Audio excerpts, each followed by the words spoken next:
ये लड़का इशारों में इस लाल राक्षस को मुड़ने के लिए बोल रहा था, पर उसके बार बार बोलने पर भी राक्षस कोई रिस्पॉन्स नहीं दे रहा था। जिसके बाद लड़की उसे कहती है कि तुम्हारी बातें उसके पल्ले नहीं पड़ रही हैं। जिसके बाद वो लड़की उसकी दूसरी आंख की ओर जाती है और उसके सामने जाकर हवा में झूलती हुई उसे समझाने की कोशिश करती है, जिससे इस बार वो राक्षस समझ जाता है और फिर वो मुड़ने लगता है। लड़की ये देखकर काफी ज्यादा खुश हो जाती है, पर उन्हें नहीं पता था कि इधर दूसरी ओर उनके साथी उस राक्षस को मारने के लिए खतरनाक हथियार खरीद रहे थे। अब आगे वे लोग देखते हैं कि उनके पास से सारा खाना खत्म हो गया था। जिसके बाद सेम मछली पकड़ने के लिए नीचे आ जाता है और फिर मछली पकड़ने के लिए भाले को बार बार फेंकने लगता है, लेकिन उसके बहुत बार ट्राई करने के बाद भी उसके हाथ कुछ नहीं लग रहा था, जिससे वो बहुत ज्यादा फ्रस्ट्रेट हो गया। इधर वो राक्षस भी उन्हीं की तरफ देख रहा था, पर बाद में सेम हार मान जाता है। लेकिन तभी अचानक से वो राक्षस गोल गोल घूमने लगता है। पार्ट 6 के लिए प्लीज वीडियो को लाइक और कमेंट करें।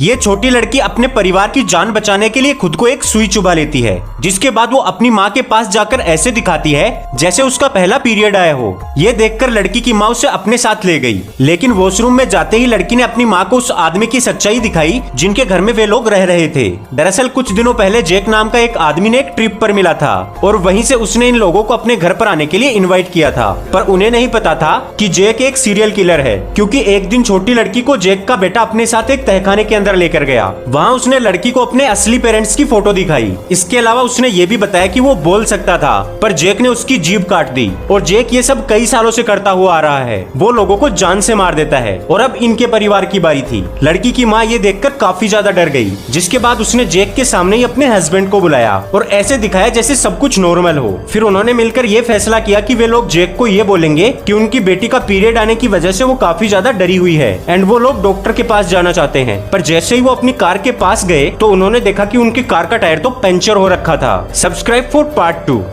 ये लड़की नहाने जा रही थी, लेकिन तभी उस पर एक अजनबी ने हमला कर दिया। फिर उन लोगों ने उसे बोट पर बिठाया और समुद्र के बीचों बीच ले गए और उसे समुद्र के अंदर फेंक दिया गया, लेकिन उसके पैरों को लोहे की जंजीरों से भी बांधा गया था। वो समुद्र की सतह तक आने के लिए संघर्ष करने लगी, लेकिन जंजीरों के कारण वो समुद्र के तल में डूब गई। उसने जंजीरों को उतारने का बेहद प्रयास किया, लेकिन इससे कुछ भी नहीं हुआ और थोड़ी देर बाद उसकी सांसें रुक गई। लेकिन फिर अचानक उसकी आंखें खुली और वो समुद्र के पानी को निगलने लगी। इसका मतलब वो पानी के अंदर भी सांस ले सकती थी। फिर उसने एक झटके में ही जंजीरों को तोड़ दिया और जल्दी से सुपरसोनिक स्पीड से समुद्र के तट पर पहुंच गई। केलियोप ने देखा कि वो दोनों अपहरणकर्ता अभी भी वहीं पर मौजूद है। वो दौड़कर गई और उनमें से एक का गला घोट दिया और उससे पूछने लगी कि तुमने मुझे क्यों डुबाया। दूसरे आदमी ने उस पर हमला करने की कोशिश की, लेकिन केलियोप ने उसे पछाड़ दिया, पर वो लोग दोबारा उस पर हमला करने लगे। केलियोप ने एक को लात मारी और दूसरे की अंगुली तोड़कर उसे ये बोलने पर मजबूर कर दिया कि उसे कौन मारना चाहता है, लेकिन उन लोगों ने उसे कुछ भी नहीं बताया। जिसके बाद केलियोप अपने घर आ गई और